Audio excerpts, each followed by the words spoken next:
Hey, what's going on, FG fam? Welcome to another episode of the Miami Marlins franchise here on MLB the Show 21 Next Gen Console, as we are here on the PS5, and we are at the All-Star break. Lots of All-Star festivities coming up for you in this episode. Make sure you drop a like, subscribe if you're new to the channel for the love of franchise content, because we are doing it in all sports on this channel. Jose Devers is the only player to make the Futures game, but he is not starting, so we're just going to go ahead and manage through the Futures game. The AL Futures on top 1-0 after the first inning. Mackenzie Gore is on the mound for our NL Futures. We are going to continuously go in there and change it. As you can see, Tim Cate will now be pitching. We just want to make sure that anybody who's actually on the mound is not giving up a bunch of hits in a row, because that would be bad. There we go. We get a double play to get out of that inning. Grayson Rodriguez pitching for the American League. Tim Cate still in there. Matthew Thompson getting put in for the American League to pitch. Tim Cate still going pretty strong. Spencer Torkelson getting out. This is a very hard game to get hits in, obviously. Still just 1-0. AL Futures got that in the first. There we go. We get a run in the bottom half of the fifth inning. Tim Cate puts Wander Franco on base, and we bring in Brian Simmons. They never get Wander past second base, and we continue out through the game. Daniel Espino in for the American League.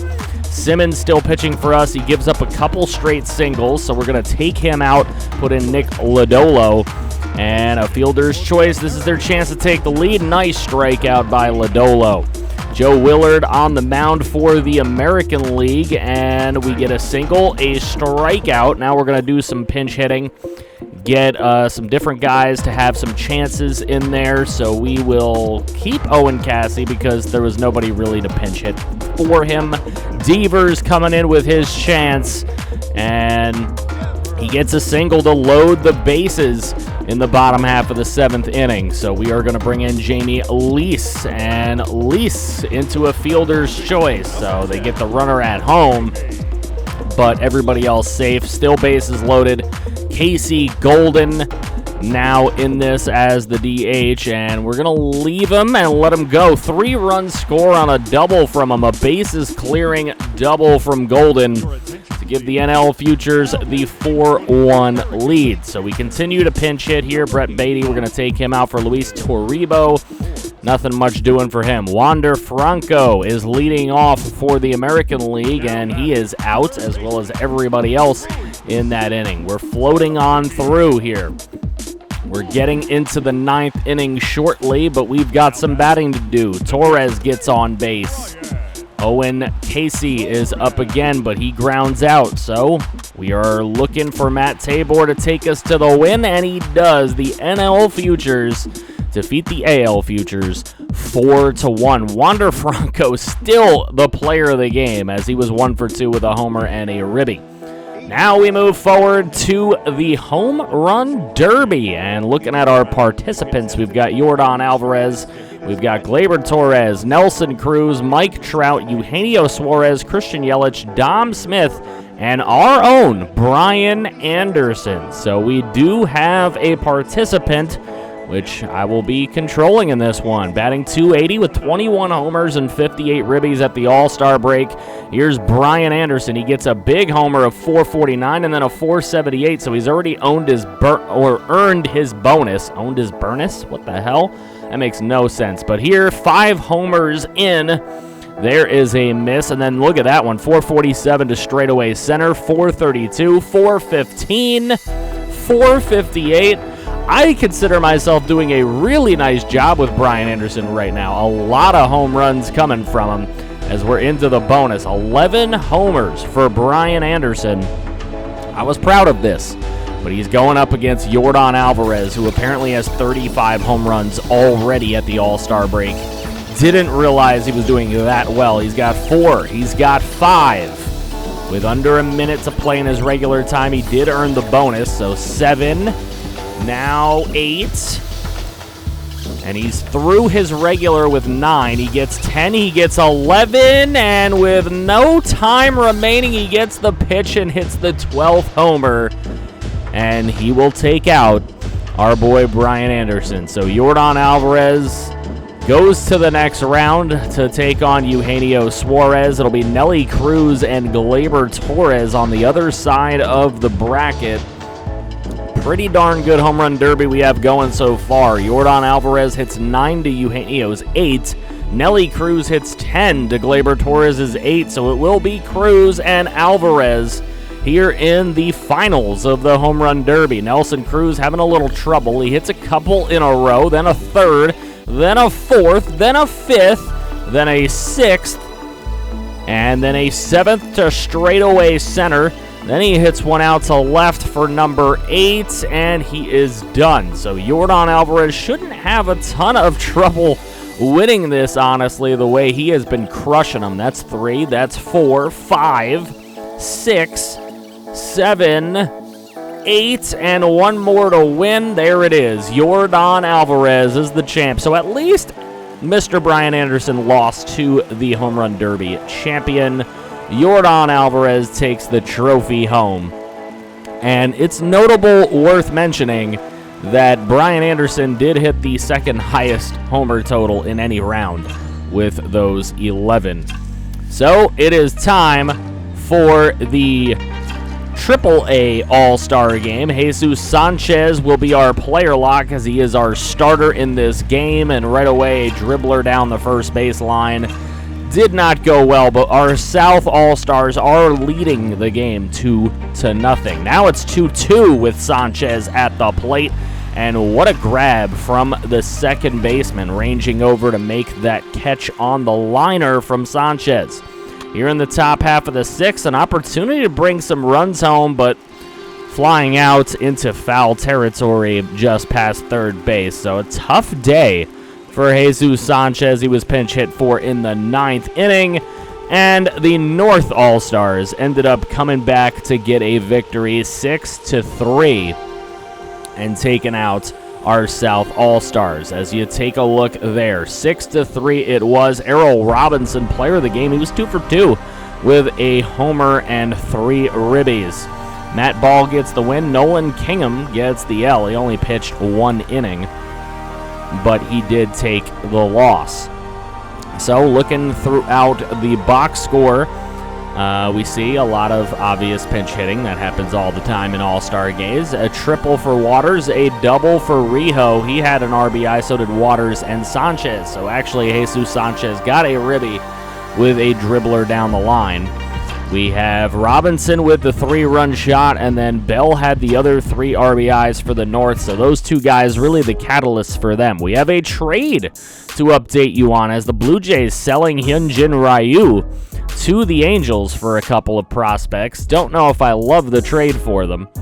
Then we look at the Major League All-Star game as John Birdie is one of our only guys in the All-Star game, but he is a bench player, so we will not be player locking in this one. We will be managing this game throughout. Steven Strasburg gets the start for the NL. Corey Kluber for the AL.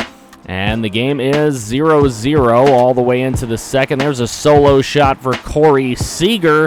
A single, a walk, another single, and this one for Nola, who gets the RBI. It's 3-0, but then they get a 2-run shot from Anthony Rendon in the 3rd. So we are going to take that pitcher out, bring in Jack Flaherty. Flaherty gives up a solo shot to Yordan Alvarez to tie it, so we bring in Yu Darvish instead. Garrett Cole on the mound for the American League. Here's Yu Darvish pitching, and he's pitching quite well. Kenta Maeda in the game for the American League now as they continue to switch up their pitchers. Austin Nola gets another single. He actually has been playing really well, 2 for 2 in this All-Star game. So is Seager. Verlander on the mound. There's Yu Darvish giving up a solo shot to Mike Trout. And with Alvarez reaching base on a walk, we still let Darvish out there. Caught stealing is Yordan Alvarez. We are going to take him out for Julio Urias. And Julio Urias gets us through the rest. Zach Greinke on the mound for the American League at this point. There's a double play to get us out of that. They bring in Liam Hendricks to pitch. Whit Merrifield, and then a run scored. Mookie Betts on the double. Couple straight doubles to tie the ball game. Urias still pitching and pitching quite well. They bring in a pinch hitter. They get a single from Perez. So we are going to change to Kevin Gausman, and Gausman gives up a single there, but we can't take him out just yet. So he does end up getting out of the inning, and we have a tie game at 4-all. Ken Giles in the game for the American League. Now we're starting to do some pinch hitting, obviously. Bring in some other guys. We have Chris Bryant coming in. He gets a strikeout. Teoscar Hernandez leading off the 9th inning. We bring in Brad Hand to try to get through the 9th. It works pretty well. Ken Giles still pitching for the American League, but they bring in Ryan Presley to try to get them through the 9th inning. We are currently avoiding putting John Birdie in, but we'll probably do it now. Whit Merrifield up at the plate. So here's John Birdie. He takes a walk. Then he steals second with 2 away in the bottom of the 9th. We just need somebody to come through with a hit. Can Bryce Harper do it? No, he would strike out. So now into extras with the runner on second rule. Yasmani Grandal is that runner for them. Will Smith, the pitcher. And we get Judge on with an error. And there we go, caught stealing. So now Bryce Harper is our runner on second. Juan Soto is going to get pinch hit for. We have Gregory Polanco. Nah, we'll leave Juan Soto. He strikes out. Christian Yelich at the plate. That is where we will put in Gregory Polanco to take his chance. He grounds out. And then Trevor Story has to remain in. The runner is thrown out at home. We move to the top of the 11th. Bringing in Scott Oberg to pitch the top of the 11th. A strikeout, a line out, a single, and a 2-run jack for the AL to take a 6-4 lead. We get a run scored against Trevor Rosenthal off a Joey Votto double.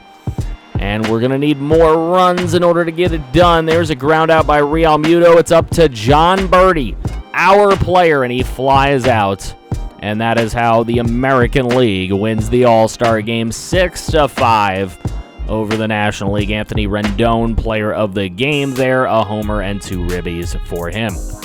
So we move to the Double-A All-Star Game. Guillermo Marquez is... Oh, no, this is the Triple-A. Was the Double-A before? I could be completely way off base, but it always confuses me, man. These All-Star Games are wild.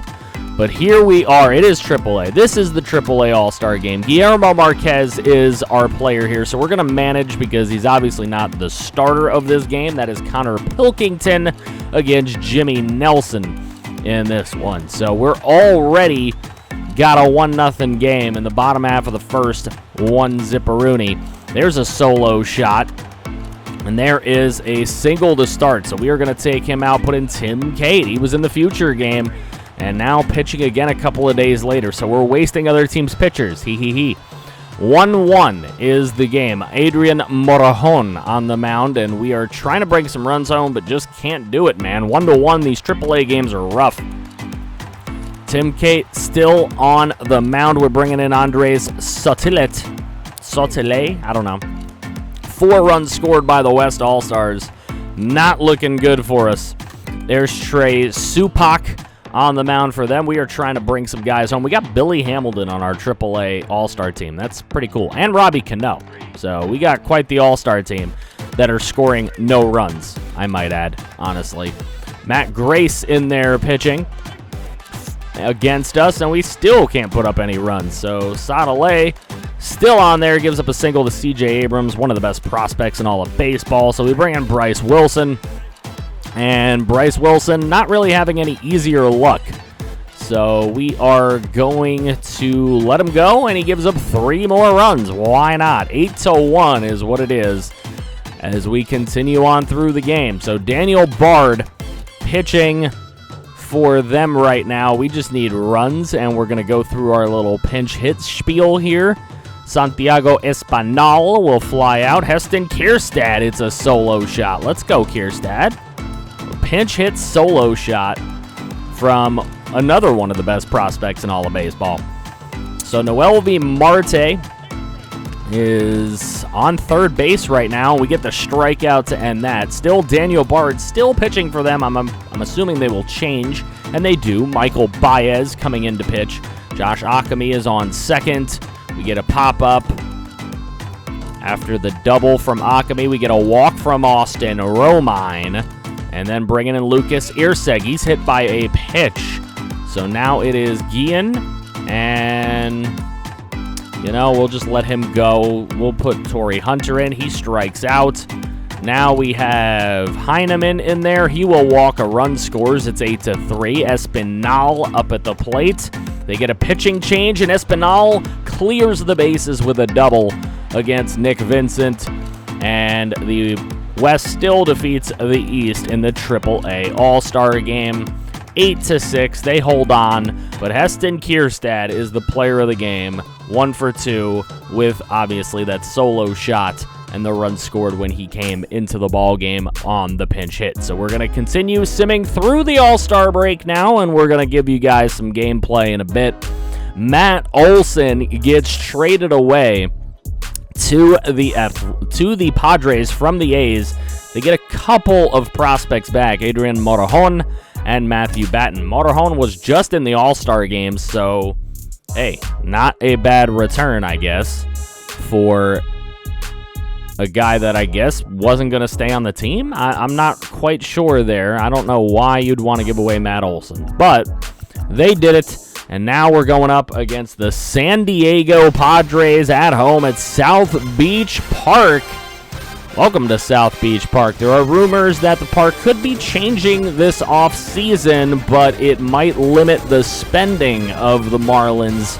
We'll see how that all turns out. We'll see if maybe they can save some money by changing the park a little bit, because there's a lot of maintenance in this park. But Jeff Samardzija gets the start. He's 7-7 with a 3.98 ERA. Blake Snell will oppose him. He is 6-3 with a 3.13 and a 127 whip, so maybe not the Cy Young season Blake Snell would have liked to have had here for San Diego, but still a pretty good season. So here's Samardzija, and right away here in the top of the third inning, he's in trouble, and the runners on the corners, one of them will come home, and still 2 runners on base with 2 away, and there's another single. Some more runs coming home in the top half of the third, trying to get another one, and they do. 2-run score on that single. We move all the way to the 7th inning. There hasn't been any scoring in 4 innings, and this one is over the right field wall. Didn't make it to the fountain, though, for Cronenworth, but it is his 8th homer of the season. A solo shot off of Yimi Garcia, and it's a 4-0 ball game. Here is Brian Anderson, and he hits one deep to right field, and that one is grabbed for out number 1. So now Adam Duvall up here in the bottom of the 9th inning, and he is flying out to left field. So he is out, and that will bring up our boy Aguilar, and Jesus Aguilar is thrown out at first base. So there you go, a shutout for the San Diego Padres and Blake Snell. Tatis happy about it. His Padres coming away with the win. They seem to be on their way to the postseason.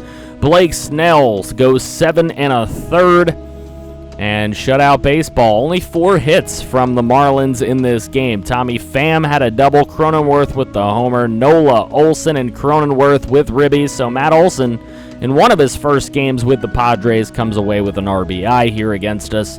Samardzija drops his record to under 500, only pitched 5 innings, gave up 3 earned runs. So we continue on against the Padres. We get a split against them, winning 2 one-run games after that. And then Marco Gonzalez shipped off by the Mariners for a couple of prospects here. He is 29 years old, and I guess not part of the Mariners' future plans. So he goes to the Nationals. We'll see if that propels Washington to a playoff berth, as we 2-game sweep against the Baltimore Orioles in a combined score of 7-1. So we go up against the Yankees now, and it is the trade deadline officially. We lose an 11-9 game against the Yanks at home, and taking a look at our injury report here, Misner and Grant Levine, 2 guys who have been playing really, really well in the minors, injured for a little bit, 1 to 2 months. Nick Neidert also gone for a couple of months, and we are in the basement of the NL East, but we're not a bad team by any means. We're just a below average team at the moment. So it may be time to sell off some parts that we don't really feel are in our future plans, as we are only 4 games back of the wild card. The Nationals currently holding that spot, but I gotta admit, I think it's the Nationals, the Braves, the Phillies are all fighting for that spot. We've been getting crushed by the Phillies this year, so I'm thinking it may be time to sell off some parts. Let me know what you think about that in the comments section below. What parts would you sell if we're taking a look at this right now? Let's take a look at the trade deadline outlook. Starling Marte is a guy who could hold some value. He's an older player that probably isn't going to be on a World Series winning team for our club. Corey Dickerson is the same, and he's not having a terrible season either. I think Brian Anderson is the older player that I would build around that potentially could be here 4 years from now when we're about ready to annually compete. Adam Duvall might be a guy with some interest outside of the team if somebody needs a power bat off the bench. Looking at pitching, I don't really want to break up our starting rotation at the moment. I still want to give these guys a little bit of time. Nobody's pitching horribly.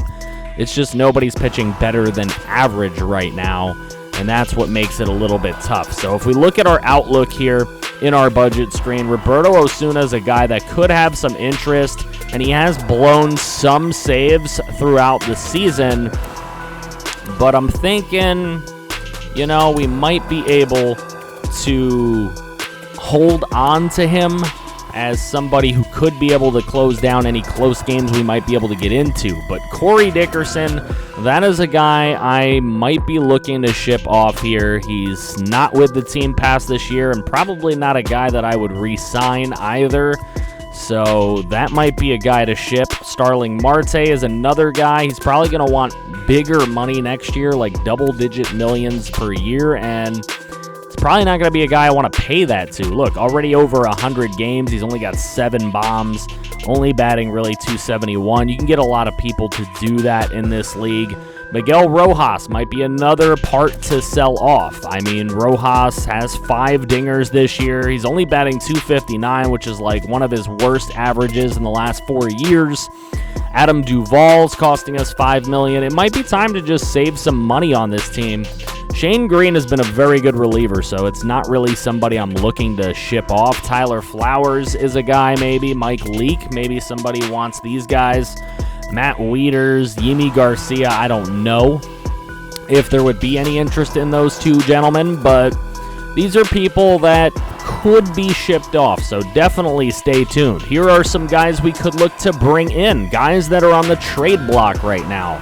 If we were buying, we would probably go for guys like Rosario, Brantley. Hell, maybe we would make that play for Bieber. Bieber, we should make a play for anyways. I love that dude. But guys that we could really bring in for the future, as we look here, Christian Pache is apparently on the trade block. And that's because Acuna plays there, and they don't need Pache. So who knows? Maybe that's a guy we look to bring in. Let me know in the comments section below. Who would you look to bring into the team? Thank you guys for watching. Make sure you drop a like on the video. Subscribe if you're new to the channel for the love of franchise content, because that is what we do here in all sports. And click right here to see some more franchise.